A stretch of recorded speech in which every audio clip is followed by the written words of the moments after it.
응답받는 기도. 기도라는 것은 예수님의 이름으로 구할 때에 예수님의 이름으로 응답을 받게 됩니다. 그러면 예수님의 이름으로 구하는 기도는 어떠한 것이냐는 것을 우리는 알아야 할 것입니다. 첫째, 조금이라도 외식이 없는 기도라야 예수님의 이름으로 상달되어 응답을 받게 됩니다.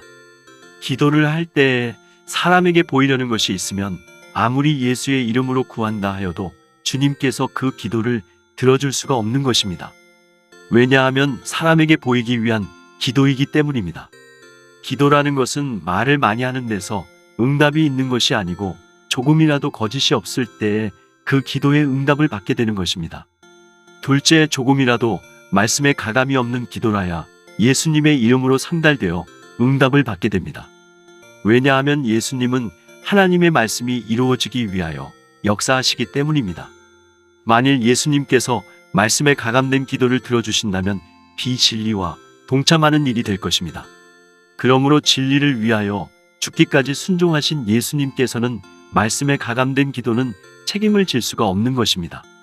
나는 기도 생활에서 말씀이 가감된 기도는 응답이 있을 수 없다는 것을 체험했습니다.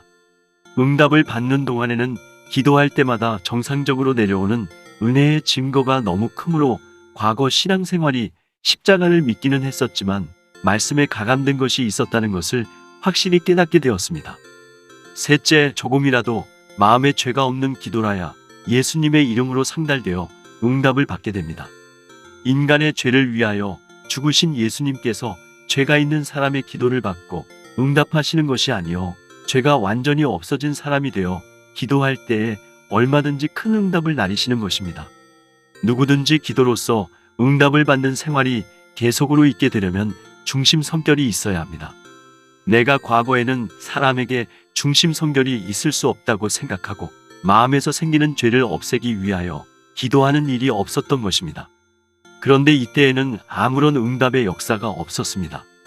그러나 사람의 마음에는 죄가 있다 하여도 십자가를 믿음으로만 구원을 받는다고 했던 것이 잘못된 노선이었다는 것을 깨닫고 중심 성결을 믿는 신앙에서 해산의 수고를 다할 때에 큰 응답을 받게 되었습니다.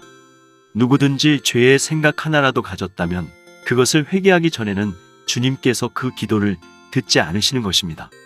왜냐하면 주의 이름으로 올리는 기도는 인간 죄를 위하여 죽으신 예수님의 이름이니 조금이라도 죄를 용납할 수가 없기 때문입니다. 넷째, 조금이라도 남을 판단하지 않는 기도라야 예수님의 이름으로 상달되어 응답을 받게 됩니다. 만일 어떤 사람이 형제를 판단하면서 기도한다면 예수님께서 그 기도를 받지 않으십니다. 왜냐하면 그 형제를 불쌍히 보시는 주님이시기 때문입니다. 그러므로 형제를 판단하는 사람의 기도는 그것을 청산할 때까지 받을 수가 없는 것입니다. 만일 어떤 종이 형제를 이단이라고 판단했는데 그 형제가 주님께서 인정하시는 종이라면 이단이라고 정죄한 사람이 주님 앞에 정죄를 받게 될 것입니다.